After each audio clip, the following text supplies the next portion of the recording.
All right, here we go. Episode 031, Business Broken the Smokin Podcast. We are pulling up this Chicago song, 25 or 64, because it's about a bunch of numbers. I have never understood what the heck this song's about. Like, what is 25 or 64? It's on the clock. It's like time. 25 before 4 in the morning? Yeah. Ah, yeah, okay, there we go. So we're talking with Tim Campbell, Dearman Moving and Storage, fabulous client and fabulous member of Lodestone True North recently. Congratulations, buddy. Love that. It's a tall bar to get over to get in here. So, but today we're talking about numbers. We're talking about doing a year-end review of numbers for your business, and we have a way of doing that we've done with Dearman. Mm-hmm. We've done it with Lodestone, with various other companies as well, and it's a great little hack on how to get all your numbers put together. So we thought we'd jump into that today on episode 31. What are you sipping on, by the way? Some old-fashioned bourbon premix. Ready to pour. It's actually pretty good. It's like I don't know who brought this. Whoever brought this, if you know who brought this, call me. I can't remember who brought it into the warehouse. St. Elmo's Steakhouse, happened ready right to pour. It was a Christmas thing. Was it? Yeah, but I just don't remember who it was. And Shane, what do you got there? Some sort of tequila. Yes, this is what a is it? Siete Leguas, which I think is 7 horses. I think. Or Because it's 7. got a horse on it and a 7. So I'm like, I'm going to go with 7 horses. I'm thinking, yeah, it's probably right. Yeah. Yes. I'll All look right. it up later. So here's Cheers. a good episode, guys. Sort of. Yes. Yep. Chevrolet. I heard, I was listening to Elton John the other day, Saturday, and he has a deal and everybody goes, Chevrolet. I'm like, oh, that's what he said there. It's taken me 30 years to figure that out. I never knew that. I didn't know that either. I gotta go look Yeah. at it. Yeah. That's cool. It's in the chorus. Chevrolet. Anyway. Huh. Yeah. So we're talking about doing the numbers for your biz. And so, Tim, when we did this with you guys, we did it just the other day, right? A week ago or so? Yep. We've done it a couple times, and we did it. We did kind of every year at our annual. Yeah. What did you, what's your takeaway? I mean, like, you're like, it sucked, Mark. I was going to tell you should try a different tool next time. You're fired. But I'm interested in, as a business owner for you, what does this exercise, what's kind of the, takeaway for you? Well, I'm a numbers guy, so you hear the title of it and you think, oh, we're going to dig into the numbers, and that's exciting for me, the numbers. But it is, but if you would think that for somebody who's not a numbers person, they would think, oh, that sounds boring. I don't want to do the numbers. It is such a fun way to do the numbers. It engages the whole company, the whole staff, everybody that you got on your team. And it's numbers in a way that tells a story, and it's not financial. It's not that kind of stuff. That's part of it, but it's just way deeper and way more fun than just the spreadsheets and financials, which is a part I really like, the analytics and things like that. But this is fun exercise. It's a great, and it paints a great picture of a snapshot of where you are. And then the other part that we did that was fun too, we actually pulled our number sheets from the past 2 years, and things that we thought were huge victories a couple years ago and neat things. And it's like, we look at them now and like we've come a long way in 2 years. Yeah. Yes. The annual review is always really interesting. And we look at a number of other things besides numbers. But, Hall of Fame, as far as like, what did you crush last year? Big things we missed and maybe should get better at, all that. But one of the fun parts of doing this with clients is, last year you thought you nailed something the year before. And then this year you look back and like, oh, actually that was a big mistake. What we nailed was this year, and so it's that learning, it's that kind of, I guess I'd say epiphany. Every year you think you crushed this one thing, and then you look back 2 years later. And for instance, hires. A lot of times on a Hall of Fame, when we're doing a Hall of Fame exercise, have we done Hall of Fame on a podcast? I don't think we have. I don't think we have. That should be. We'll talk about that in some episode in the future. But you're basically looking back over the year and say, what did we crush? Mm-hmm. What do we really nail? And sometimes it's, we finally got that ops guy that we've been trying to get for years, or we've finally hired that VP of this or that, or that sales manager, or that, marketing firm or whatever, right? And then the next year, They're we not do there. the same thing. And like, hey, Yeah. remember you guys thought that was a good idea last year? Yeah. Whoops. And it often leads to, they go, oh yeah, we really suck at hiring, don't we? Yeah. Yeah, you think you might want to improve there. How's that interviewing process going? You know what I'm saying? Dave Ramsey said something the other day that I was like, that was pure gold. And I don't listen to Dave a ton. I maybe once a quarter I might listen to a podcast or a little something on the radio or something like that. And he was being interviewed, and I watched a YouTube channel that was interviewing him. And because I'm doing a bunch of money work and money thinking and strategy stuff right now.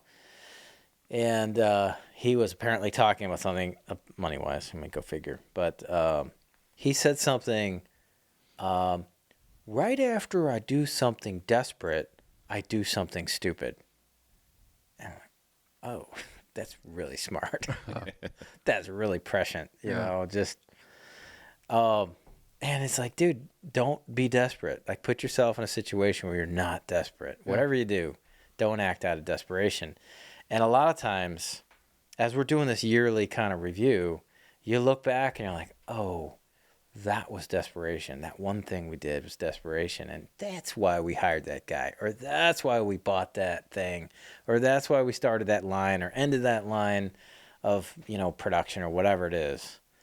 And this kind of overview, summary exercise brings about the clarity on that. So yeah, anyway. I think it's like with that desperate and do something stupid, and it's like that applies in so much. I think it's kind of like you see it like in baseball. The guy's up there and it's like he swung at a pitch he shouldn't have, and then the next one is like he just swings for the fence or does something really stupid. It's like you get out of your game. There was a movie years ago, and it was a Kevin Costner.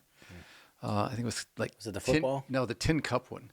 And it's like, he's going to go for the green and 2, and there's a pond or something in front of him, and he's going... And I think he put like 10 balls in a row in there. It's like he went, he's like trying to make this desperate, make this real big, amazing play, and then just follow it up with stupid. Yes. Yes. Yeah. Yeah, that's right. I mean, how many times... How many times have you done that in business? I mean, not to put you on the spot, but, that's, every year. Every year. About this time, yeah. Didn't we just cover that, Mark? Yeah. I mean, yes. Yeah. Well, so we're going to talk about this exercise. It's a super simple exercise. And chime in anytime. And on your observations, I'm just going to kind of go down through how we do it, why we do it. And any kind of observations or thoughts or input, you just jump in there. But one of the things I've noticed, and, from doing this over the years, is that folks are really bad at summarizing. I don't know why they're bad at it, but to kind of get out of the weeds and go, okay, what happened last year? What's the big story? Well, we had this business, we sold some stuff, we lost some stuff, we hired some people, we lost some people, and they can't do that. Mm-hmm. They can't stop doing things like, well, that one guy, and then off we go, talking about that one guy, right? Or that one client, or that one product, or that one, machine, or whatever. Just that one event that happened. It's like that we got caught up in, and can't summarize anything else that happened. Mm-hmm. So. We're bad at summarizing, so that's one of the reasons we do this. I've also noticed that in the mix of clients, and I've got folks that are blue collar, boots on the ground, all the way to very, I would say, I don't know, astute, if you want to call it that way, highly educated, perhaps, I don't know, lots of really fancy computerized systems and stuff like that. And the whole gamut, I see people are either what I'd call data deaf, where they're not paying attention to any data. or any macro data, or they're data drunk, where they literally are inundated. They're like wallowing in data. Almost like analysis paralysis. Yeah, they go into the numbers so deep that they can't take any action. So both of those events promote inaction. They don't promote any change in the. Yep, zero clarity in both sides.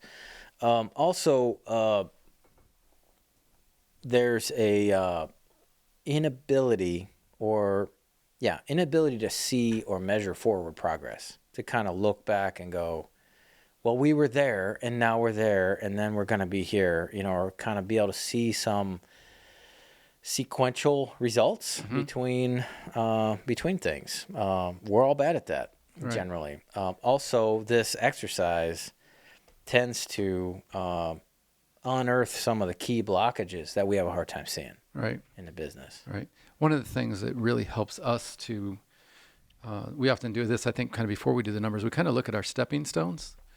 And I love this tool too, because, they're kind of color coded and it's like, from red to green, with the colors in between.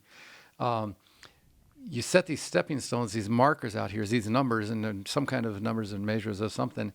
And you forget how far you've come, and you come and you start changing the color of these from red to green or red to orange and red, almost there, halfway there. Or we got that now. That's behind us now.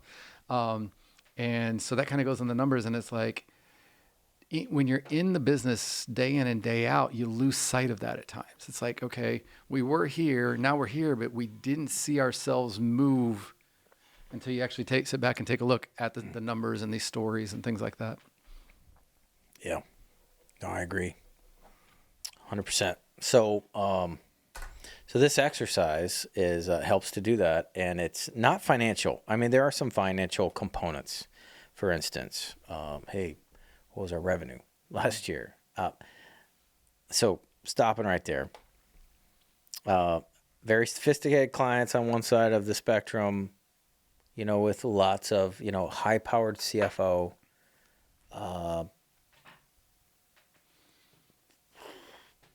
$20 million of software. All right, think about that, man. That's 5 times the size of your company, right? I mean, that's how much they spend on software, all the way over to, so that sophistication, all the way over to, you think we ought to get QuickBooks?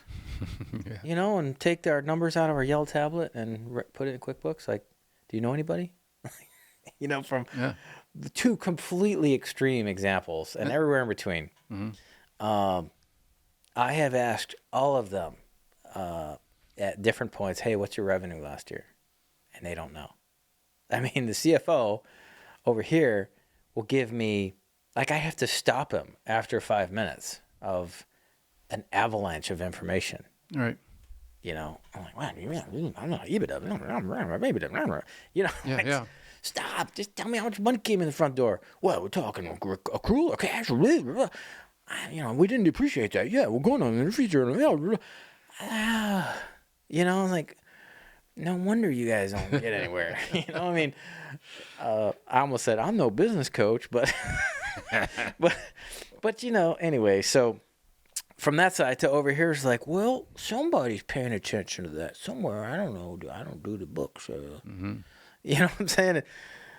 So anyhow, but we're not talking about, the books. We're talking about, all right, how much came in last year? How much did we spend last year? How much did we keep last year? Very, very simple. So top line revenue, cash. Yeah. Not, now you could also go, well, we invoiced X. Okay. And maybe you have a business where invoicing and you're getting paid 90 days, 180 days. Maybe that's a big deal. Okay. And maybe saying, hey, how much did we invoice last year is a big deal. Great. And maybe you should write that down, too. But we're not talking about the numbers here in a financial sense only. And actually, this is probably, I'd say, I'm looking at the different things we're talking about, maybe 10%. Of the numbers we're looking at, or maybe a quarter, maybe tops, are financials of some sort. For instance, how much did we spend on blah, blah, blah last year? How much, maybe a certain type of expense or a key expense. It could be profit per X. That's a great number. Right. I don't think, have we done any of that with you? We haven't done that. We do something similar. Like one of our numbers was revenue per invoice, which is profit per X, kind of.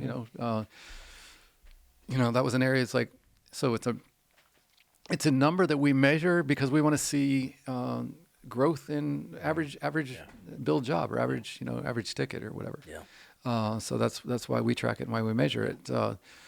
Gross revenue and net revenue and profit and all that stuff is, first of all, when you're sharing those, oftentimes people have no idea. I mean, you've got owners and business owners that completely overcomplicate it, and then that disseminates down to operations and salespeople, and they hear $20 million and they think, wow, the Campbell's made $20 million last year. Yeah. Oh yeah. Well, that's if you're in business, that's not reality. Yeah. So that number doesn't really mean anything other than in comparison to maybe where you were 5 years ago, where you were last year, and where you're heading to. It's a measure of you and your performance, but not really against anybody else that's maybe in your industry or any other industry. So it's just this kind of scorecard or grade or picture of what you've accomplished and what you've done and where you're going. Yeah. Well, so this exercise is meant to kind of get a comprehensive view of the maybe the ground covered last year. What are the things we accumulated, spent, sold, all that stuff. It's meant to be. So looking at the business as a whole, it's meant to be comprehensive, meant to be macro. It's meant to be a one-page story, not a spreadsheet, not a report, not a distillation of analysis perhaps, but more of, everybody at the table and the leadership team can look at this thing and say, oh, that's how we did last year, and just kind of go, huh. Now, one of the things that happens here is dots get connected. When you see this simple, high-level results-based summary. So I have I'm just thinking about a relative and a person that I know. Let me put it this way. I'm thinking of a person I know that has 30 grandkids. And one of those grandkids was talking to this person and said, hey,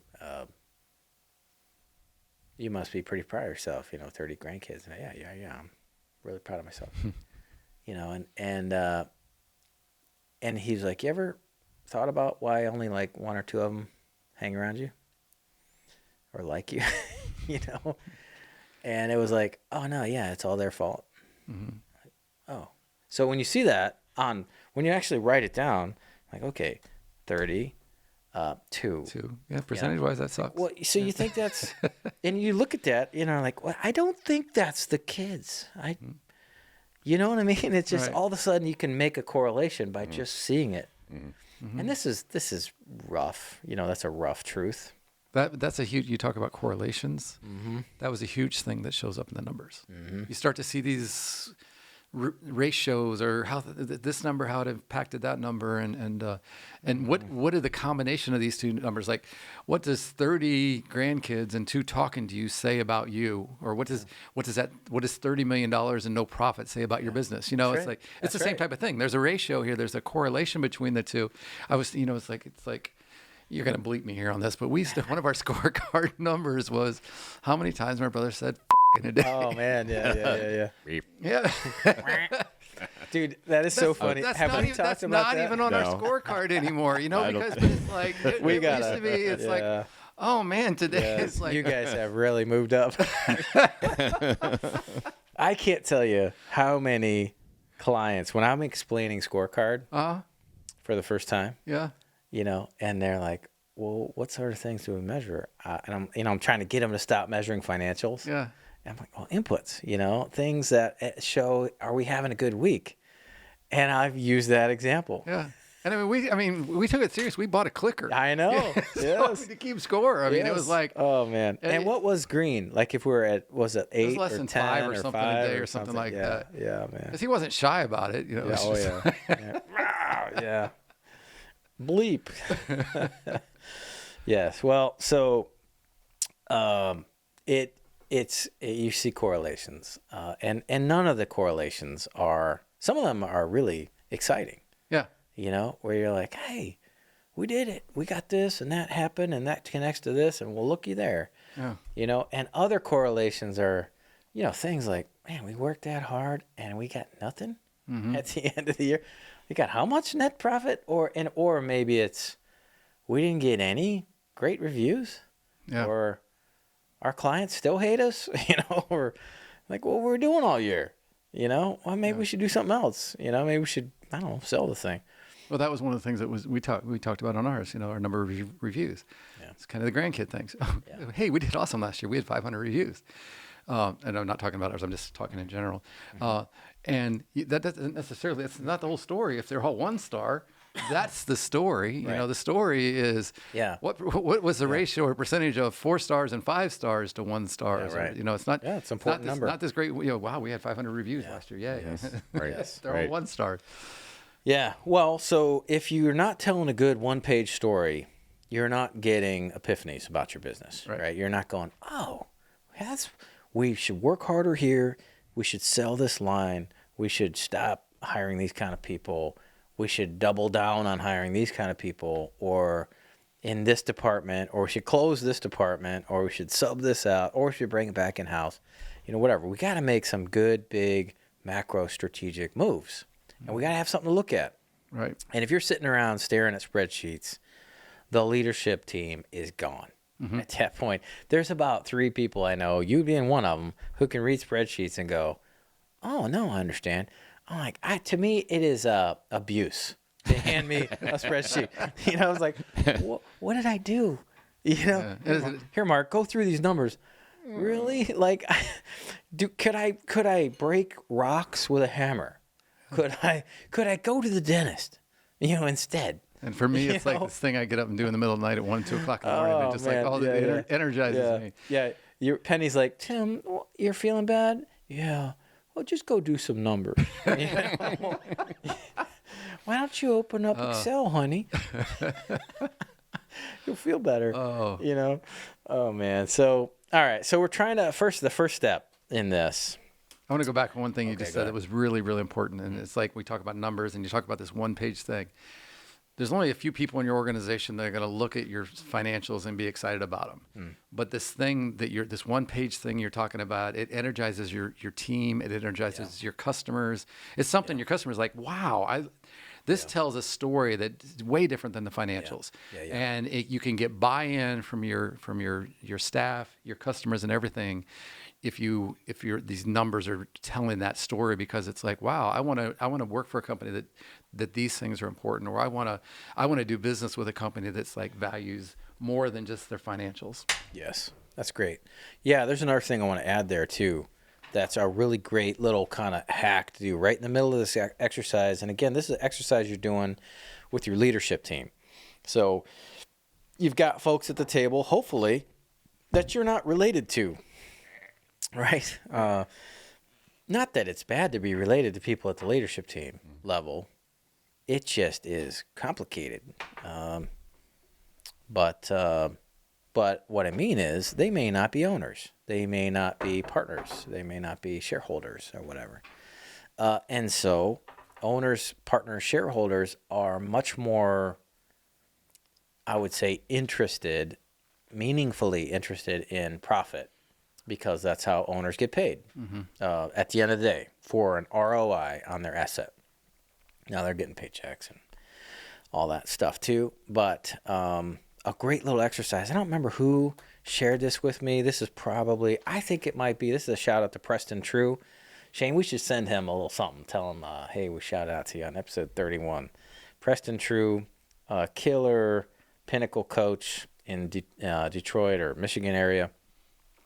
I think it was him who showed me this 100 pennies exercise where and at the leadership team table, we could have done this the other day, but this is super simple. You take the 100 pennies and you say, all right, so this represents 100% of our year, of our revenue. You say revenue. And then you say, okay, so we spent this much on OPEX. And you take, let's say it's 30%. Cool. Take 30 pennies and you shove them over, take them off the table, like we spent that. And then we spent blah, blah, blah on payroll. And you're like, some of that are you folks here, right? And you just kind of shove that over, peel it off. So now we're at about 20 left or so, 25 maybe, if you're really sharp, you know? And then we go, okay, so we paid a bunch of taxes. Oh, and debt. And just now you got about 1 left. Yep. You go, oh, yeah, we get that. Hey, and you say to your brother, you say to your wife, you say to your other owner, hey, what do you say? You got any tin snips? And we could cut this in half? And the folks at the table are going, holy crap, these guys got nothing out of this thing. Yeah, that's right. A lot of energy expended to generate. Yeah, half a penny. Yeah. You know, or 0.5% of revenue. Like, that sucks. Sucks, dude. It's like I'm a huge proponent of family businesses, a huge proponent of small businesses. But that's the reality where a lot of us are. You know, it's like if you're in business and it's like you have a vision when you go into business, it's all about you want to make money and make a profit and provide for your family. And at some point that has to happen or your business isn't going to be around.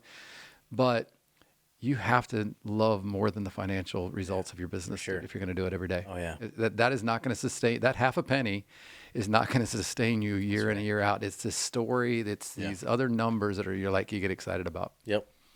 Well, and it's not all about the money either. There's a healthy way to do this and a healthy amount of profit. And if you don't have a healthy amount of profit, the business is starving. The owners are starving.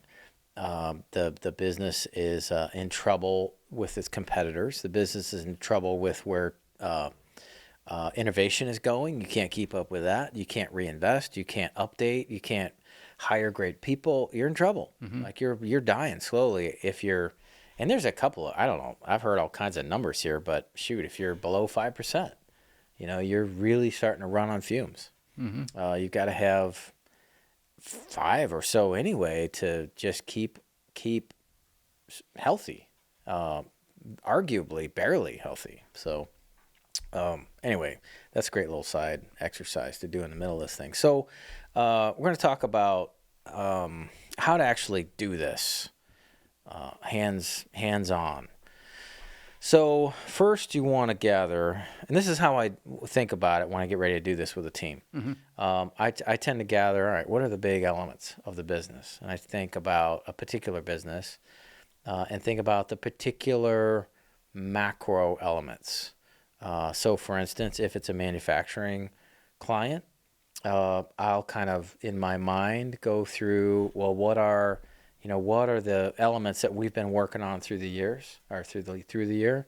And there's, efficiencies, there's uptime, there's safety, there's various production truths. There could be training elements. There could be obviously efficiencies or production around a particular machine, or there could be some innovation stuff. There could be waste, perhaps. And then on the other side, if it's a service business, there could be, hours per build, invoice or per build dollar or something like that. Or it could be dollars per trip or hours per trip or trips per job, so if it's like an HVAC company, like, hey, did we do how many of these were 1-trip jobs? If we're doing 2-trip jobs, we're losing money. If we're doing 1 trips, that's a big number. Also on the service side, it could be follow-ups or reviews or callbacks or complaints or work orders, those sort of things. Awards, achievements, those kind of things. Also could be direct referrals. It could be organic referrals, that sort of thing. But the point is to first get your head around the whole business and go, what are all of the big elements of our business? And as a team, to catch that and to say, So like, let's say you're talking about, I don't know, your house. You say, what are the elements of our house? Well, we got the flooring, we got plumbing. Okay. The heat. Yeah. The refrigerator, and just, you start to gather these different elements, the paint, how warm is it? Stuff like that. What neighborhood are we in, etc. So as a team, you just gather the big elements. Then, you want to kind of see and ask, hey, how did our year actually go? Like, what are the truths? And sometimes, a lot of times when I do this, folks have a hard time disconnecting from the present. And they say, yeah, well, right now we're this. I'm like, yeah. But what I'm asking you is, what about last year? What about the year 2022, let's say? Well, that was 22 too, but now we're, and they're trying to, it's like going to the dentist, and the dentist goes, hey, you got this weird thing on your gum. Well, yeah, but I'm flossing now, dentist. Really, I am. Like, yeah, I get that, but there's this thing from last year. It's like, you know what I mean? So they have a hard time shifting. So you've got to get those buckets in place, and then you can start to ask things from those perspectives. So money is a no-brainer. Now, when you dig into the money bucket or the money topic, there's a lot of ways to discuss money or say what happened last year with money, and collect it in a way that is just a bullet point or one heading where you might say, how much was our revenue last year? So just put revenue on a big white sheet of paper. Well, let me back up. Take a big white sheet of paper, sticky note. Whiteboard, could be a big whiteboard. And you just write right in the middle of the whiteboard or piece of paper, the numbers, 2022. Then you say, all right, so right at the top, revenue. What was our revenue last year? Right away, folks start arguing and start saying, well, now, it should have been blah, blah, blah. Well, if we wouldn't have lost that one thing, or that because of that guy quit, and you got to stop him, bring him on back and say, listen, I just need a number. What was our revenue last year? Well, now you talking about collected or okay, so we could maybe have three types of revenue. Well, we have total revenue, revenue invoiced, or and I don't know if that's revenue. I mean, depending on your type of business and books and all that stuff. But how much money we put in the bank? I just go to cash. How much cash do we bring in? You could also say, all right, how much did we spend total? Period, out the door. And then how much was left over? Now, a lot of times people cannot figure that out, that basic deal. Now, you guys did really good with that. You were able to pound that out. You had it. We really like to look at like even sectors. We like to look at, customers. It's like, did we grow in certain, customers that we're dealing with, certain target audience, different business types that we deal with. So, because code was a great example of this. It's like there was certain areas during COVID that we were up significantly, but there was areas in COVID that we were down 90 and 100%, because they just got completely shut down. If you just look at the one number, you kind of miss some of those deeper things. And digging in a little deeper and seeing things like that reveals some truths about, that you may have had a better or worse year than you realize, or you may have learned something from it. Yeah. Well, so a couple of areas that you could hone in on money.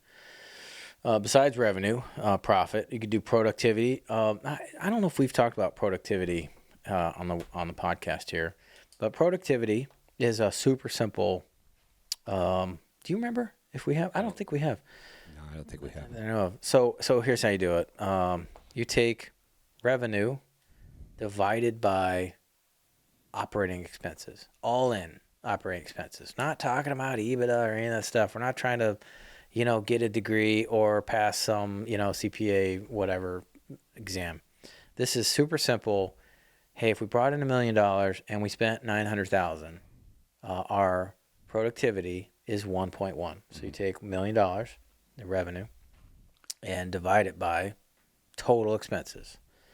And we're not trying to say, well, owners paid and da-da-da-da. We're just literally just going, hey, just a super flat, crisp, clean formula to see if the business is productive.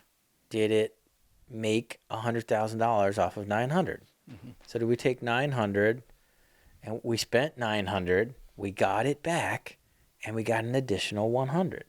That's fruitful. You know, we created $100,000 essentially. And that's a 10% profit. You know, basically, I mean, it's a little rough, but it's a 10% profit. So, so productivity is a great, simple needle or you know, metric to check the needle, see if the needle's moved or stayed the same, or use it to say, this is how we're going to measure, are we doing okay? A number of my clients, you guys included, we're measuring productivity on a regular basis, right? Yeah, we measure productivity, and another one we measure is gross profit. For us is the cost of goods sold, you know, the direct costs associated with revenue. That's real important to us, and it's like that points things out and helps us see where we're going. Yeah. Other money kind of things you could measure, and don't measure these if they don't matter, okay? But you could misses. It could be financial misses, like, hey, we lost this much money in this thing, or we failed financially in this area. Could be costs. It could be reworks. Could be you know, waste or you know, warranty money spent or something like that. It could be perhaps commissions spent. It could be all sorts of ways. You can also dial down into some of the key expenses. I would encourage you to dial down, not too far, but things like, all right, so how much we spend on facilities, how much we spend on fuel, how much we spend on trucks, how much we spend on blah, blah, blah. Of course, payroll. And you could maybe break that down a little bit further. So you might have maybe 10 or 12 money slots. We have an example of a money kind of tells a story and something that shows up on ours, and we kind of laugh about it now. Postage is a number that used to be on ours, and it used to be thousands of dollars a month that we had allowed for postage and stamps. We did marketing and stuff for things like that. And now we spend like $120 to $150 a year in postage. A year. And we used to spend thousands of dollars a month. So that tells a story. I mean, it's saying something about where we're going, where society's going, how we've embraced technologies. It tells a lot of stories, more than just, it's not the $120 we spend. It's really telling a story of what we didn't spend. Yeah. Well, so another area then we can measure or say, hey, what happened last year is people. So this is a great big giant bucket or giant kind of subcategory. Well, what kind of people truths? What sort of truth? So I think of people like productivity. Yeah. How many did you start out with? Yeah. How many did you end with, and how many came and went along the way? It's like, you know, what was your turnover ratio? What was you know, what's that say? Because it's telling something, a story about your culture, or could be retention too. What's our average age, retention age? Right. That may be bad if you are bad managers and you have bad workers. Well, shortening that retention would be a good number. Right. Perhaps if a turnover might be good. Perhaps. I mean, it's arguable, but. If you have great employees and they're leaving, well, shoot, turnover's super bad, and turnover often is very bad. But we actually celebrate that some at ours. Because it's like if you can advance and move up, and we're a lid on you, and you're capped with how far you can go here. I'm excited, and you can go and take out their opportunities. Maybe you're going to school. Maybe you're going to do other things. It's not always a bad thing, but. It can impact your business, but it's still a good thing that you're raising up people within your company and motivating them to, get excited about some other stuff. There's obviously all kinds of people things to measure, things like culture, and if you're doing kind of right people, right seat, or if you're measuring culture in any other way, you've got some sort of indicator, some sort of needle, some sort of metric around, well, where are we at on culture? And you could pop that on the chart. Things like competition, maybe. You could say, well, how about those people? Where are they at? That could fall under a people measure. You could also throw in this perhaps community. Hey, what's our impact on the community? That may be a indicator of something. Vendors are people. Vendors are people too. So you might say, what are some truths about some of our vendors? What are, how many do we have? How good are they? Are we losing them? Are we gaining them? It could be how much money are we spending on these vendors? You may want to spend more, or may want to spend less. But you can't tell. You can't make a good decision until you kind of look at the basics right up front, right? There could be clear performance numbers. This could be around things like, various efficiencies. It could be training around your people. Hey, how many training hours do we have last year? It could be safety. It could be how many accidents, injuries, claims, that kind of thing. Yeah. Sure. Now you could also park this under our stuff, perhaps, or under our people, either one. So there's a correlation right there where we go, hey, how many training hours do we have last year? Does anybody track that? We got that. You got a who the and it's uncomfortable for me. Although I chuckle about it, and I'm like, you guys want to train? I mean, just saying. So training hours go up, and then we go, hey, and we still have the same mistakes, reworks, accidents. Okay, well, something's up there, right? Mm-hmm. It's like saying, hey, I spend all this time with my kid, and he still hates me. Yeah, okay, so maybe it's not the amount of time, maybe it's the quality of time. Maybe it's what you say during that time. I mean, there's something going on there, bro. Maybe the kid's not a good fit. It's the kid, Yes. There you go. Well, but in a business, at times, it's like it's not a kid, but is it the right person for the right seat? We hire people, and we believe when we hire them that they're going to be a good fit, and they're right. Yeah.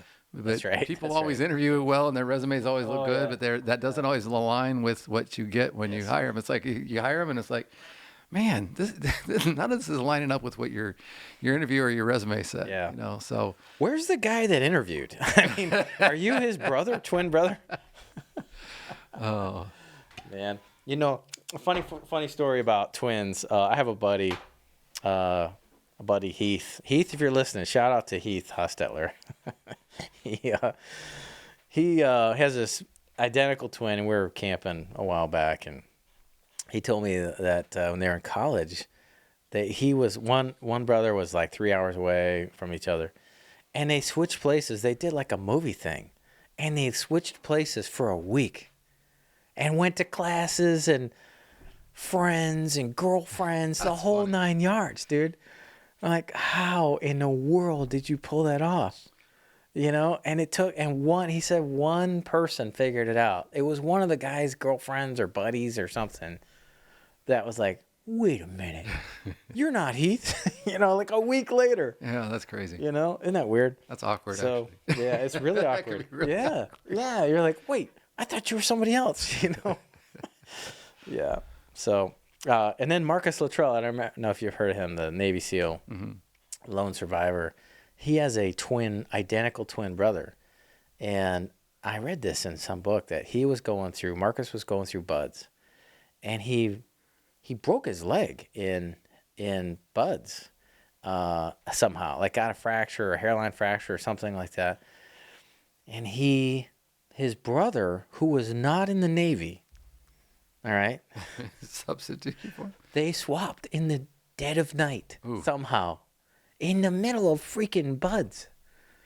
That was just super intense. Like beyond it, that's an understatement to call it intense. That's an example of his instructor saying, "Are you the guy I interviewed?" Right. Well, and the guy made it like it took him like a week to figure out. Like they're like, wait, this isn't the same guy. But they were so freaking impressed. They're like, all right, you're in. They signed him up for the Navy, and they put him right into BUD/S. They beat the crap out of him along the way. But I think he went on to be in SEAL Team 6, his brother. I'm pretty sure. I don't remember his name. But anyway, so talking about, hey, do you have an evil twin that we interviewed, or a great twin? Because you're the evil twin, right. in the performance side of things. But so anyway, you can measure performance numbers of some sort. Truths. They could be things like core value callouts, ways that we recognized people, or the ways that, in moving the culture needle. How many times did folks just act so awesome that matched our core values so robustly that we had to hold ourselves back from calling it out. And we called them out. And there's that thing, that award, that call out, whatever. That wasn't something that we tracked, but just the poker chips that we give out, and how much did we pay out in poker chips last year? And it's like, we didn't track it, and it wasn't on our numbers. But that really says a lot about how our staff, how we feel about our staff, our core values, how the vision we're casting, all of that. Yeah. Well, and at the end of this, once you kind of do this exercise, then you want to build a template for this, and that's a great catch. That we need to add that to your template, right. The core value callouts. Other ways, it could be reviews. It could be clients calling in or customers calling in and going, that so-and-so was awesome. Or I really want to recommend I had a plumbing situation and my daughter had called this plumber, and she lives in a house of mine that I rent her. And so we had this plumbing. She called the plumber because I didn't want to do it. And besides, there's 2 rules to plumbing. The first rule is, what flows downhill. Mm-hmm. Okay. Mm-hmm. The second rule of plumbing is never bite your nails. So I didn't want to do the job. Yeah. I call somebody. She's like, Dad, the blah, blah, here, call these guys. So she did. And the guy was awesome. And so I had a situation at my house, and I'm like, hey, what are those plumbers you called? She goes, ask for this one guy, because he was great. And she called in and said how great the guy was, how polite he was, how friendly, what a great job. He was super timely. He worked really hard. He didn't goof around. He wasn't outside smoking all afternoon. He didn't leave any trash anywhere. Just kind of courteous, professional, your baseline, like, oh, that was awesome. And so she called him up and told him. Right. Told his boss, spread it around a little bit. So that's a great measurement. That was one of the things that, as we were kind of looking at our numbers, and we saw some of those ratios and correlations, and we looked at like referrals, repeat business, a couple other things that we looked at, and it's like, name recognition. Yeah. People called us, and we saw, it's like, man, out of 10 leads of that type, we closed 90% of them, or we closed 9 out of them, we closed 8 of them. It's like, what are we chasing leads over here for? We need to figure out how to get more of those in our bucket, and it's like, and it wasn't me that sees it. It's like the whole team sees it. It's like, why are we going after that stuff and spending all this money to go after that stuff when that's what we should be focused on? Yeah. And those folks are really great referral partners too. And a lot of times that needs to be sent right over to sales, right? It's like, hey, sales folks, these people love us. What can we do for them? How can we help them out? How can we help them become, raving fans, mavens for us, right? Right. What was that book that we were reading about? Is it The Tipping Point? Yeah, I think it was. Yeah, we talked about mavens, and the other 2 kind of sales are the kind of 2 spreaders of information. Right. Yeah, that's fun. Other ways, retention, obviously, turnover. So that's some people stuff. So we got money stuff. We got some people stuff. And when I'm facilitating this, I'll throw that out there for the first time. Well, even measuring growth with people, like how many do you have on your admin staff or sales staff or that wasn't here a year ago? I mean, you've added some seats. Another thing that we talked about, and it was huge for us because in 2012, I was working 60, 70 hours a week, and everything ran through me. And we kind of looked at this year and said, how much time did Tim and Chris get away from the office? Versus years before. As owners, in other levels, that's huge. My daughter, one of the things that she's looking at in her numbers is what percentage of her time is focused on working on the business, where she's actually sitting back and looking at big picture stuff instead of in the business, and getting the other people to see and notice that and measure that and see that on the numbers. That's huge. So that people say, "Oh wow." Yeah. There's this old saying, "What gets measured gets done." And I don't know where that tracks back to, but you can say, hey, do you spend a lot of time working on the business or in the business? Oh, yeah, I spend a lot of time on the business. How much? A lot? Well, where is that on the calculator? Like, which button says a lot? Is that 1,500 hours a year? That'd be a lot. That'd be 4 days a week, right, or something. Or is it 15 hours a year. You may say that's a lot. Yeah. Well, what are you talking about? Like, where is that? And it's really, we got to put a number on it in order to make a value judgment. That was probably, I've always spent a lot of time working on the business. I didn't realize how important it was, but that was one of the things as we partnered with you and came up with you. And it's like just that you passed on to me and showed me the value of a little, the ratio of this time spent versus the time in the business and how, this not equal ratio. An hour spent here and an hour here doesn't translate to the bottom line equally. The hour spent on the business really is exponentially more powerful than, and so I really tried to empower that in Kaylin, Bethany, Kale, and the team to embrace this, because when you're always just putting fires working in the business, you're really kind of looking at the stuff that's already happened. You're not looking about what's going to happen. So yes. So, on people, it could be just census around your staff. A lot of times you're working hard to raise the level, the actual, how many have we got here? And we're trying to go from 8 to 15 or from 20 to 25 or 25 great ones to 30 great ones, whatever. Or maybe you have 25 such and such, and it could be 25 in this department and 5 in this department, and that ratio is perfect, and you want to keep it that way. Or you may be trying to shift it to equal, 50-50. Mm-hmm. So it could be ratio between departments. It could be volume or like total number of people in a department. Do you still use the people analyzer much, talking or coaching around that? I do. I do it a little more. I do it with lots more color. Okay. I think it's I love the idea when you're reading Traction, the idea of going, we need to have a way to talk about culture and have a way to say, does this person fit our culture? Right. And I think the people analyzer is a good initial tool to go, that's a way to do it. But I don't think it's the ultimate way. Mm-hmm. I just think it's a good first way to do it. We still use it and use it as and kind of look at the ratio again of the people in our organization. If we run the people analyzer on everybody, what percentage of people? It really is a great indicator of people, the right people in the right seats, and people fitting in the culture. Yeah. And so again, it's is that 80%? Is it 90%? Is it 100%? And that really says the closer it is to 100%, the more you're running like a well-oiled machine. Well, and the ways that I kind of encourage folks to take it up a notch would be to add more color, add more to say scale of 1 to 10 instead of 3, or use our color system. Red, orange, yellow, light green, dark green, or if it's 1 to 10. You can do, and if you have 5 core values, you can say, well, score out of 50. So it creates a little more nuance, maybe not a ton. We're not trying to overanalyze this thing. Right. But I've just found, in an EOS way, you're saying yes, maybe, or yes, no, yes, sometimes, and no. And I think that's valuable. But I just think it's the doorway into taking the pulse of your culture. Mm-hmm.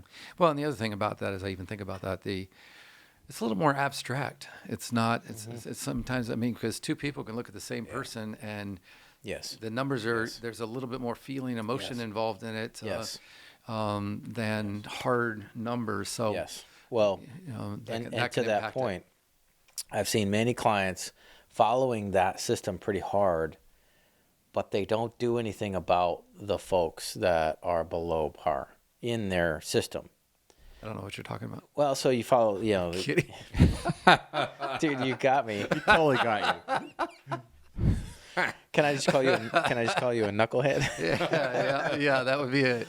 Dude, you got to tell the story. Can you tell the story? Don't give any names. Yeah, I can tell a story. Right. We had 3 employees that actually showed up on this thing, and they absolutely were not the right people for our organization. And how long ago was that? 2018 was the first time. Okay. And that showed up pretty quick, right? Pretty quick, yep. Okay. All right. And then what? And this is 2023, and the last one just is gone. So they clearly did not fit in our organization for 5 years, 6 years. And how many times did we have a session and somebody had a rock to fire one of the knuckleheads? And we would kind of get to, hey, let's solve some issues. What are issues? Oh, blah, blah, blah, blah, blah. and we'd get down to the root, and it'd be one of these knuckleheads. Yeah. Bless their hearts. Yeah. You know, I hope they're flourishing off somewhere. Yeah, me too. It's like I don't want any. It's like, and that's the thing with the whole people analyzer. It's not that they're bad people. They're just not good for your organization. Right. They do not fit your culture. They don't fit the direction you're going. They don't fit in their skills or ability to do what you do. And that does not make them a bad person whatsoever. And I like these people. If I saw them, I'd buy a beer with them and have sit down and talk to them. There's nothing wrong with them. It's just but that was more, in fact, the fact that it took 5 years to do anything about it, it's nothing about them. That's our leadership and our ignoring the data, the numbers in front of us. Yeah. And I think one of the problems with people analyzer type, any kind of tool like that, where you're going, hey, how's our culture?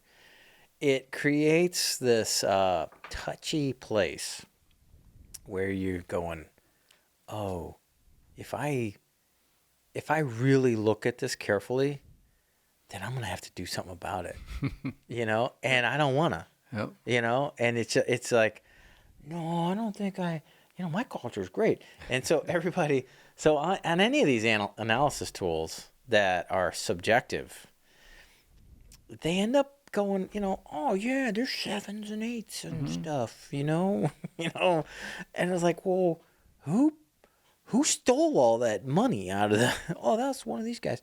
The 7 or 8 out of 10? Well, I mean, he gave it back, and it just starts to turn into this, like, all these excuses come out. And so that's where I think that the people analyzer stuff is a little tough, because I have to gauge the buy-in of the client's kind of willingness to do something about it. You know what I mean? And that's where it gets real.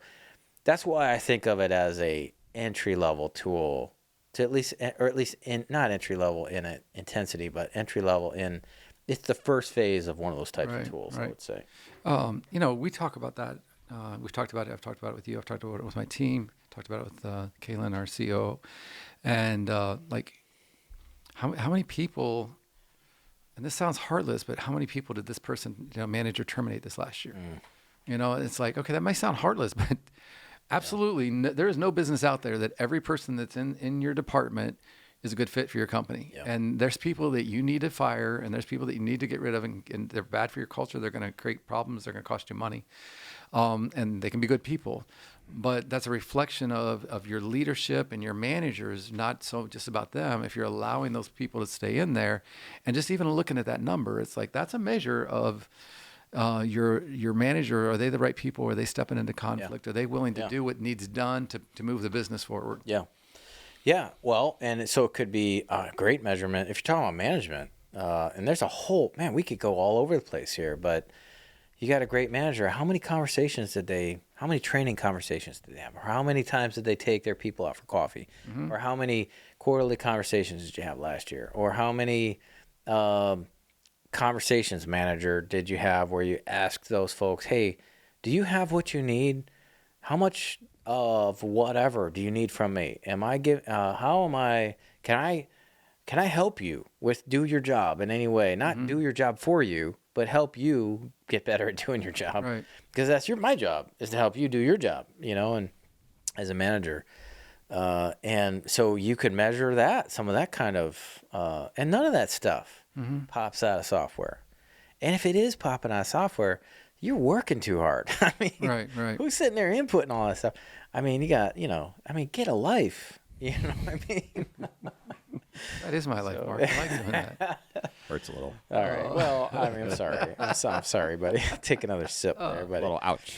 All right. So far we got lots of ways you can kind of take the pulse or put the stethoscope on the business as far as money, as far as people.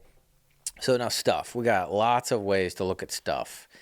In a business like yours, we got facility, right? Yep. We got, equipment like trucks.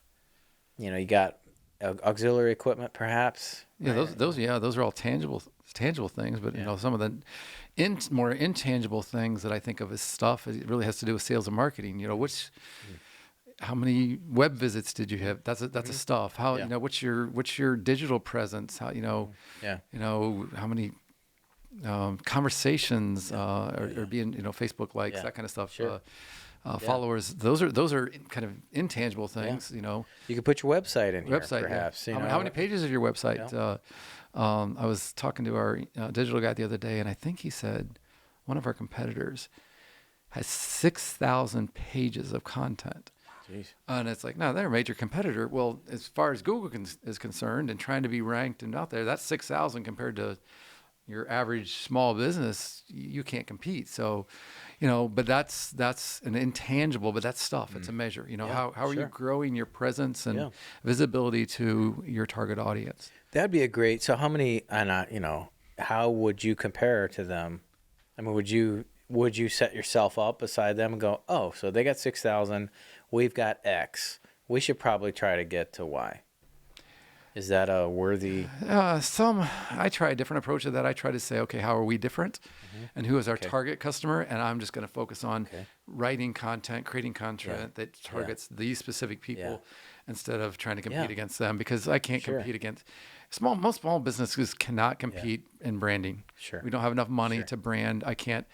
There's small businesses that do things, and it's like they can't compete against a Nike or an Adidas or a Wendy's. You know, a local business. How are they going to compete against a chain? You know, exactly. So they've got to do things that separate themselves. So one of our numbers is, and we even brought this up. What is our USP? You know, what is our unique selling proposition? What are the things that make us not a commodity? And not from my point, but it's from everybody that works in our business. Because when we had we brought our sales and some of the crews in this time for a day, and we were getting input from them, and we wanted to hear it from their perspective. What are some of the things that we can measure that set us apart from everybody else that's doing what we do? Because we don't want to be a commodity. So the first time you're a commodity, you know, then it's all about money. Yeah. And I want to put a pin in that, because one of the areas we can measure some things is in strategies, our strategies. And as part of it, like, hey, we have these unique propositions. We have these ways that, we can't compete with the big guy in that level. So we have this strategic, I call them strategic fingerprints. We have this thing that only we do. And we're going to do this instead of that. And that's how we're going to win business and be nimble and fly under the radar or whatever. Yeah. So we had to measure some of that stuff. Right. How did that go? One of our things, and it's like it's a super big win for us, is we started this YouTube channel, Moving in the Fast Lane. Yes. And we have, when we had our meeting, we had 1 subscriber. Now I'm anxious to see a year from now. That's awesome that we have it. We did something. We accomplished something. It's on our scorecard. That's a win. That's a number. Absolutely. So what's it going to look like a year from now, and how do we measure that? And was it a win a year from now? Was it one of those things we look back and say, "Wow, we're glad we did that," or "Wow, that was a stupid idea." Yeah, sure. You know, that's right. Other ways we can measure stuff. So it's other kinds of equipment. It could be facility, like building type stuff. It could be how many locations you have. Yeah, it could be number of locations. It could be number of square feet. It could be staff per square feet or something. It could be, whatever makes sense. It could be quality. It could be uptime. It could be around machinery. You know, you get into products. It could be product truth. Like manufactured. Like how many lines do you have? Waste. There's a whole. There's entire careers around measuring this stuff. There could be.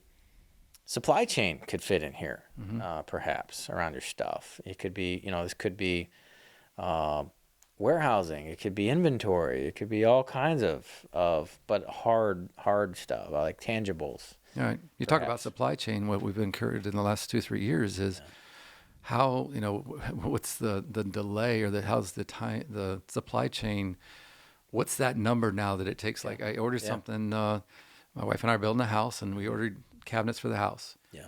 And they told us originally it was going to take 6 to 8 weeks to get them. When we ordered them, now they're saying 3 to 4 months. Yeah. What is that number in your business? How is the supply chain number increasing impacted your business? Yeah. Something that used to get in 3 days, now it's taking 3 weeks or getting back ordered. How, those are things to measure and take a look at. Sure. They tell a story about what your business is doing, what's going on, and how you adapt. That's right. So another big bucket. So we got money, people, stuff. Process. So we can throw in here our sales process, marketing process, operations process of various types, finance processes. So we may have some spots in our processes that are key. storytelling truths of how are we doing. So Mm-hmm. it could be a number of times we had to hand this back to ops to rework it, or a number of times that ops had to bring sales in to simmer down a customer because, sales teed it up wrong or something like that. There could be processes inside of there, like how many times did we make this first call or second call or third call, or how many times did we get somebody that called us organically from our marketing process? Is our marketing process working? Did we have XYZ on marketing? How many clicks, how many likes, how many shares, how many, et ceteras? So from your YouTube stuff, we do this with, various views, watches, likes, listens, et cetera. And, those things are, folks can hang out there and wallow around in data all day long, but we're just trying to find the big stuff. Right. So you can poke around in those processes. I like the process thing. That was one of the things when we started with you that I struggled with. It's like, okay, process. What do you mean by process? And it's like, to me, it's like, okay, so step 1 through step 10, and we're doing this where we're writing processes, and we talked about big processes. And now I see processes is, okay, customers come in here and you spit them out the other end, and it's like revenue, a lead, customer, operations goes through finance and a raving fan. Okay. And it goes through. Yeah. And the process for us, and now I see it now, is how do we get this customer from here to here with no hiccups? Yeah. Basically, that's what processes are for. Yeah. And anytime there's a hiccup, then we got to go back and redo our process because if it broke anywhere along that line, we need to add a process. We dropped a ball, we forgot something, we damaged something, we lost something, we lost money on it, whatever. That's the reason for processes. So processes for us have become this super, super important thing to capture and identify. And we talked about that on some of our things. Some of these processes we've added and things that have solved by our processes. Yeah, that's great. And there's there's systems too. I suppose I didn't touch on this in my notes here, but we could punch out a few numbers from our systems too. And systems and processes they overlap, they get cross confused sometimes. I think of systems as when you flip the switch, the thing just goes. Right. Process is more like, here's how we're gonna do stuff. So I think of process as a play in football. But a system is more like, hey, when you turn the key on the team bus, the electrical system fires up the ignition system, which fires up the fuel system, and the guy driving the bus is like, I don't know, I just turned the key. The process is keep a hold of the key there, boss, and put it in your pocket. Don't lose the bus key. That's what I used to confuse systems with process. Yeah. And so if you're depending on what kind of business you are, if systems are down, that's impacting your business. That's right. Yeah. So, I mean, if we're talking today. I mean, a major internet company that you deal with, they go down about so often, weather like that. Well, okay, does your business have downtime because of systems going down? As you're losing internet, your power's going out, broken machinery, whatever. Measuring that's uptime on your systems would be a good part of your story to measure. Yep. Could be maintenance on your systems. It could be training on your systems. It could be it could be bandwidth of some sort on your system, depending on what your systems are. Waste. Like if you go to fast food restaurant and they have a system and it always burns the fries and you're always throwing the fries out. That's right. That's a broken system. That's right. And so waste would be a measure of. So we got money, people, stuff, process, and now we got strategy. And again, these are just very big general parking lots that you can hunt around for truths. And in the strategy parking lot, things like vision. All right, well, we're headed to so-and-so. How far have we gotten? And there may be some, and when we're doing stepping stones, there's evidence of that. I love to try to say, hey, here's how many rocks. I don't think we did that with you guys. Yeah, we did. Did we? How many rocks? And how many? 8 out of 9 or something like that. Okay, all right. And he'll, well, I almost said who it was. I shouldn't say clients' names on the air, I don't think. To bleep you again. Although they crushed it. I should shout out to them. Hillcrest Lumber. There you go. There it is. They did. They're pretty much almost 100%. Almost every time. They were Really? 95%. Really close. And if you're in the 90s, you're freaking crushing it. And you're in the 90s there. I mean, I'm no mathematician, but I think 8 out of 9 is pretty much 90%, isn't it? Pretty much. Just almost. 89% or something. I don't know. Give or take. My margin of error is like about this big. When you do your math. You're not the analytical guy. Yeah. Numbers. That's close Right. enough for you. So when I'm fishing, when I'm Yeah. fishing, I'm just like, it's about that big. Yeah. It gets bigger. Yeah. So vision. We want to measure have we made any progress on vision? How many rocks we got done last year is evidence of progress. Well, and is your vision, it's like a sign of, is your vision successful is if the person is going and casting the vision and you go into your meeting and you say, okay, what's your vision? And the visionary doesn't have to say a word. That's right. Everybody else is just shouting out, okay, this is who we are. That's right. So that's a measure of, Yep. that your vision is impacting your business.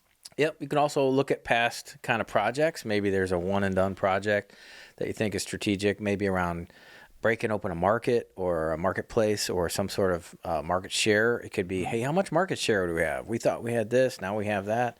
We used to have this, now we have that. It could be around impact. Hey, we were trying to have this impact on our clients, and now we have this impact on our clients. Our clients were this satisfied, now they're that satisfied. Or it may be how many referrals did we get? That could be a strategic kind of result. How many stepping stones? Did we hit the last stepping stone? Or how many milestones on a stepping stone did we hit? So anyway, those could be really down and dirty, just how do we do on our strategy? So those are some big parking lot areas. Now, what we've been doing is you take all that on a big old sheet and snap a photo and just take an hour. If it's going to take longer than an hour, you're overthinking this thing. And as a facilitator, I try to tee people up to figure out how to do this, but it just never works. I just have to kind of go, just start telling me numbers. What do you think? And one of the takeaways always is, I don't think, Coach, I know enough about the numbers, from various sides of the leadership team. So one part of the leadership team will go, oh man, I didn't realize that was true over there in ops. Or in ops, they might go, oh man, I didn't realize that thing we did cost this much or lost us this much or made those 3 people quit. Or, or you all worked really hard to sell this and we flubbed it. Or, hey, we rescued that thing that you flubbed when you sold it. Or, there's these cross-function epiphanies that happen often. But you do want to try to keep the thing to an hour or so. Put a ceiling on it. Say, guys, we're going to take an hour, 90 minutes, whatever, and then we're going to go get lunch or take a break. Put the whole thing on some sort of sheet or some sort of whiteboard, photo it, and park it. Like park it in your archives, wherever you're keeping your business data. This is a really important piece of business data. And then I think the last piece is to build a template out of it and call it something. Call it your annual scoreboard or, doing the numbers 2022 or do the numbers template or something. But to call it something. And I think naming a thing is one of those, it's like a $5 epiphany, that to take a process or to take a tool or an element and just name it and give it a funky name. Give it some sort of unique, catchy, twerpy, some name that just is, your guys' thing. You know what I'm saying? You know what I mean? The guy who's really... You say that, you make me cringe. Because everybody's going to say, Tim, what did you name that thing? I can't find it on the hard drive. Yes. Oh, yeah. Well, it doesn't make sense. Yeah. It's like, you named it what? Yeah. Why did you name it that? Well, I'm not. I don't think you should name it something weird, file it, and forget about it. Right. I know. The funky monkey numbers. Well, tape it to the wall and put the name on it, so everybody goes, "Hey, where's the funky monkey numbers?" or whatever. Where it's super. Instead of going, "Well, you talking about the blah blah blah numbers or the blah blah blah numbers or blah blah blah numbers or blah blah blah numbers," and instead we imagine a football team going, "Did you say Z72 or ZU?" through and meanwhile the clock's ticking and like, just do the play, throw the ball. So I can't tell you how much time I watch clients waste arguing about the meaning of a word that's in the frickin' dictionary or whatever. Sometimes, I don't know if I've done this with you. You can tell me. So if I'm like, hey, can we get the dictionaries out and just define? Sometimes I do it with core values. Like, just get your dictionary out. Tell me what core means. Tell me what value means. Really, like, what is a core value? We haven't done that on our team, and I'm just trying to think how our team. First of all, our team's we got a lot of strong personalities, and everybody's right anyhow. So yeah, that's right. Yeah. I don't know. That's nothing like any of my other teams. I've never heard of that. Oh my gosh! And there's just so many egos and. Yeah. And, it's all good. I mean, this is just, you got to have a screw loose to be able to, first of all, to think you can. And second of all, to actually run a business. Mm-hmm. You have to be a special sort of crazy. Yeah. I mean, it's like I said earlier, everybody thinks that every business owner is just laughing their way to the bank. And I'm sure a few are. But the number of hours you put in versus the return on investment, the return on investment has to be more than financial. Yes, it does, or you would be crazy. Yeah. Yeah.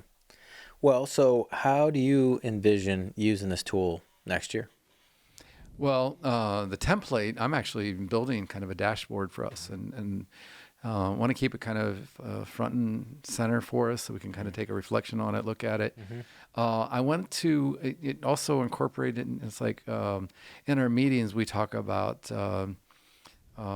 There's a thing we talk about like people, and basically that's like, is there any people headliners? Like, was there any employee that did something great, customer that raving review, something that just really we want to celebrate and as a win.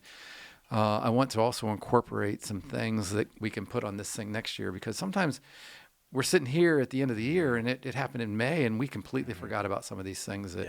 So I want to try to do a better job capturing these things so we can really celebrate them and look back at them and say, guys, that was a huge number for us. And it's like, that was a real win. And we want to capture those kind of things. So for me, that's it. And I love the fact that these numbers are not financial driven. It involves everybody on your team, every department, from the guy, sweeping the floors to your owner, CEO, all of that, and everybody in between. You can also capture a lot of, like you said, numbers, customer numbers and things like that. Mm-hmm.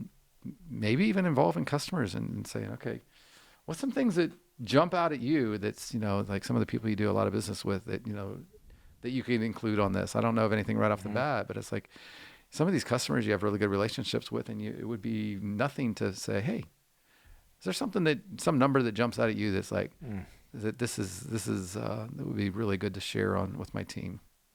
Yeah, that's good. One of the things you can do with this sheet, I would say, like the sheet we did the other day, we just did on a big old what do you call it, Post-it note, sticky note, the big ones, 30 by whatever they are, 25. Leave it stuck on the wall at the office somewhere in somebody's, at the war room, if you will, and. I would encourage your leaders as you're going through the year to say to them, hey, if you think of another number that we should be glancing at next year, write it on a sticky note and just pop it right on that chart. Right. And just low tech. Mm-hmm. This is, almost along, it's not exactly this, but it's kind of that Kanban approach, which is what Trello is and so forth. And it's just visual management. Management by moving little cards around on a billboard, essentially, I think is what Kanban means. And I can't tell you how valuable that type of project management has been for clients. But that's a great way to just tune that thing up. Now, I know you're going to pound away in some software and add it. I'll forget about it, and others won't put anything in there, but I know you could crush that. Something struck me out. It's like thinking about how your customers can be involved in this process. If you're thinking B2C, it might be a little bit harder, but B2B customers, it might be a customer that says, we got 100 raving reviews because of you delivering our product, or how you made us look good, or how you bailed us out. So that's one way. Another way to use this template, and as you look at this template, we use a scorecard. I'm really big on scorecards and having a snapshot of and for me, scorecards are behavior induced, and we talked about this a little bit before. It's like, so is there things on this come out of these numbers thing that say that's a really important number because that's going to get us to where we want to go? So we want to start tracking this on not just a yearly basis, but how can we track this because it inspires and drives us to a place that we're trying to go? And then the other side of that is, okay, what numbers and what things here, what behavior do we have to do on the front end that drives that number?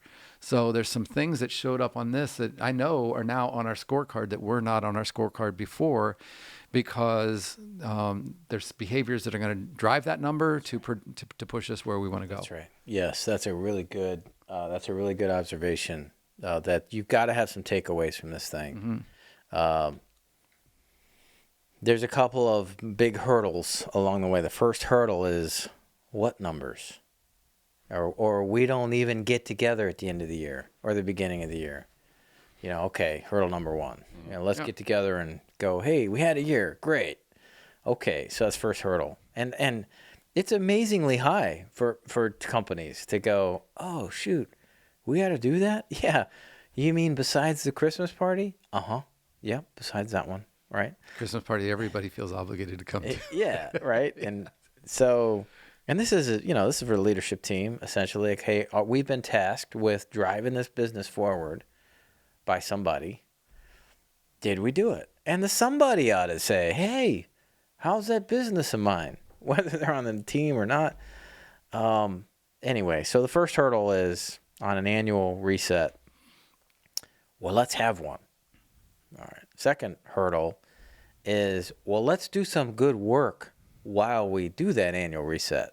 Let's actually get something done, that's valuable. And then the third kind of is like, well, what are we going to do different next year? What are we going to take away from this? How are we going to change processes, change strategies, change, whatever for the coming year so we have a better year? So, I'm sure some of the people that are listening to this, they've never had an annual meeting. Someone may not even have weekly meetings, and if they have meetings, they're just bitch sessions. They don't really get anything done. So those might be some of the numbers and the things that they put on as a starting point. Okay, we're gonna meet once a month, and we're gonna do some work and solve some problems. We're not just gonna have bitch sessions. Yeah. We're gonna do in the future here, and I think maybe we'll do a few more subsequent episodes. I just thought this up just now, but on what is, some good annual tools, good annual reset kind of hacks.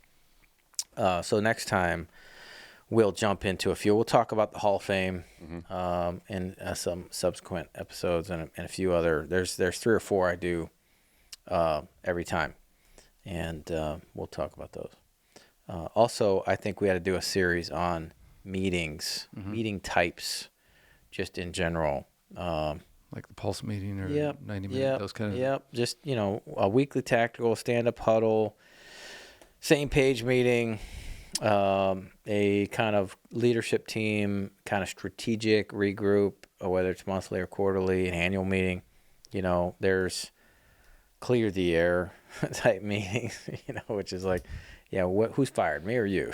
Right? It's just accountability stuff, accountability type meetings, like a quarterly conversation as far as EOS goes, or a a manager talking to somebody they're managing. What kind of meeting is that? There's only 5 or 6 common meetings. I'm curious, like if you polled 100 people and said, in your business, do you have meetings, and what percentage of you actually feel like meetings are productive? I'm just curious, how low that number would be. And it's like, and that's how it used to be with us. It's like meetings sucked. And it's we didn't accomplish anything. All we did was come away mad. And now it's like, whoever has the clicker is like, right? Hey, Chris, there's 11. But meetings for us is like, we came to like, there was so much engagement, not just with, our drivers and we had here, and they were really engaged in it. We had one, what was it, a year ago? You came down and we met at that. All staff. The whole staff company was there, and it's like, what a productive meeting. We got so many ideas and so many things that out of that just really moved us forward. And it was like, and it was fun. We had a good time, and it also connected the team even deeper. So meetings do not have to be bad. Yeah.